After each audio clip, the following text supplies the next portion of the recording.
ಎಲ್ಲರಿಗೂ ನಮಸ್ಕಾರ. ಯಾವ ಗ್ರಹದ ಅನುಗ್ರಹವಿದ್ದರೆ ನಿಮಗೆ ಐಶ್ವರ್ಯದ ಜೀವನ, ಮದುವೆ, ಸಂಪತ್ತು ಹಾಗೂ ಕಲೆ ಲಭಿಸುತ್ತದೆ? ಹಿಮಕುಂದ ಮೃಣಾಲಾಭಂ ದೈತ್ಯಾನಾಂ ಪರಮಂ ಗುರುಂ ಸರ್ವಶಾಸ್ತ್ರ ಪ್ರವಕ್ತಾರಂ ಭಾರ್ಗವಂ ಪ್ರಣಮಾಮ್ಯಹಂ. ಇದು ದೈತ್ಯ ಗುರು ಶುಕ್ರ ಗ್ರಹದ ಸ್ತೋತ್ರ. ಜ್ಯೋತಿಷ್ ಶಾಸ್ತ್ರದಲ್ಲಿ ಶುಕ್ರ ಅಂದ್ರೆ ಪ್ರೇಮ, ಸೌಂದರ್ಯ, ಸಂಪತ್ತು, ಕಳತ್ರಕಾರಕ ಮತ್ತು ಕಲೆಯ ಗ್ರಹ. ಮೀನ ರಾಶಿಯಲ್ಲಿ ಉಚ್ಚನಾಗಿದ್ದರೆ ಕನ್ಯಾ ರಾಶಿಯಲ್ಲಿ ನೀಚನಾಗುತ್ತಾನೆ.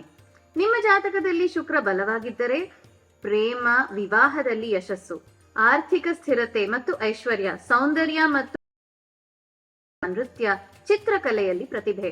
ಶುಕ್ರಾಚಾರ್ಯರು 64 ಕಲೆಗಳ ಅಧಿಪತಿ.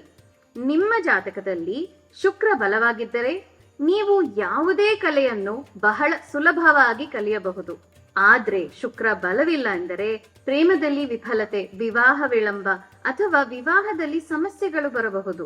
ಹಣ ಬಂದ್ರೂ ಐಶ್ವರ್ಯದ ಕೊರತೆ, ಸೌಂದರ್ಯ ಮತ್ತು ಆರೋಗ್ಯ ಸಮಸ್ಯೆಗಳು ಲೈಕ್ ಸ್ಕಿನ್ ಇಶ್ಯೂಸ್. ಇದಕ್ಕೆ ಮುಖ್ಯ ಪರಿಹಾರ ಏನು?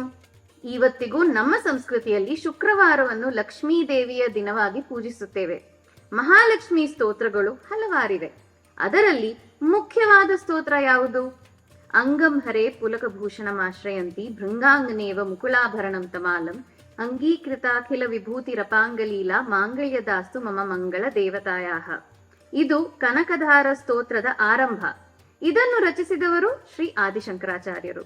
ಒಮ್ಮೆ ಶ್ರೀ ಆದಿಶಂಕರಾಚಾರ್ಯರು ಭಿಕ್ಷೆ ಬೇಡಲು ಕೇರಳದ ಒಂದು ಹಳ್ಳಿಯಲ್ಲಿ ಒಂದು ಮನೆಗೆ ಹೋಗಿದರು. ಆ ಬಾಗಿಲು ತಟ್ಟಿದಾಗ ಅವರಿಗೆ ಭಿಕ್ಷೆ ನೀಡಲು ಆಕೆಯ ಮನೆಯಲ್ಲಿ ನಿಜಕ್ಕೂ ಏನೂ ಇರಲಿಲ್ಲ. ಆ ಮಹಿಳೆ ಮನೆಯೊಳಗೆ ಹೋಗಿ ಹುಡುಕಿದಳು. ಕೊನೆಗೆ ಅವರಿಗೆ ಸಿಕ್ಕಿದ್ದು ಬರೀ ಒಂದು ಒಣಗಿದ ನೆಲ್ಲಿಕಾಯಿ ಮಾತ್ರ. ಇದನ್ನು ನೋಡಿ ಶಂಕರಾಚಾರ್ಯರು ಈ ಉದಾರ ಮಹಿಳೆಗೆ ಸಂಪತ್ತು ನೀಡುವಂತೆ ಲಕ್ಷ್ಮೀ ದೇವಿಯನ್ನು ಪ್ರಾರ್ಥಿಸಿದರು. ಆದರೆ ಲಕ್ಷ್ಮೀದೇವಿ ಆ ಮಹಿಳೆಯ ಪೂರ್ವ ಪುಣ್ಯ ಇಲ್ಲದ ಕಾರಣ ಸಂಪತ್ತನ್ನು ನೀಡಲು ಸಾಧ್ಯವಿಲ್ಲ ಎಂದು ಹೇಳಿದರು. ಅದನ್ನು ಕೇಳಿದ ಶಂಕರಾಚಾರ್ಯರು ಈ ಕನಕಧಾರ ಸ್ತೋತ್ರವನ್ನು ರಚಿಸಿದರು. ತಕ್ಷಣವೇ ಲಕ್ಷ್ಮೀದೇವಿ ಬಂಗಾರದ ನೆಲ್ಲಿಕಾಯಿಗಳ ಮಳೆ ಸುರಿಸಿ ಆಶೀರ್ವಾದಿಸಿದರು. ಅದಕ್ಕೆ ಈ ಸ್ತೋತ್ರಕ್ಕೆ ಕನಕಧಾರ ಸ್ತೋತ್ರ ಎಂದು ಹೆಸರು ಬಂದಿದೆ. ಏಕೆಂದರೆ ಈ ಸ್ತೋತ್ರವನ್ನು ಪಠಿಸುವ ವ್ಯಕ್ತಿಗೆ ಸಂಪತ್ತನ್ನು ಸುರಿಸುವ ಶಕ್ತಿ ಇದಕ್ಕಿದೆ. ಶುಕ್ರ ಗ್ರಹದ ಅನುಗ್ರಹ ಪಡೆಯಲು ಕನಕಧಾರ ಸ್ತೋತ್ರವನ್ನು ಶುಕ್ರವಾರ ಓದಿ. ಮುಂದಿನ ವಾರ ಇನ್ನೊಂದು ಗ್ರಹ ಬಗ್ಗೆ ಮಾತಾಡೋಣ. ಧನ್ಯವಾದಗಳು.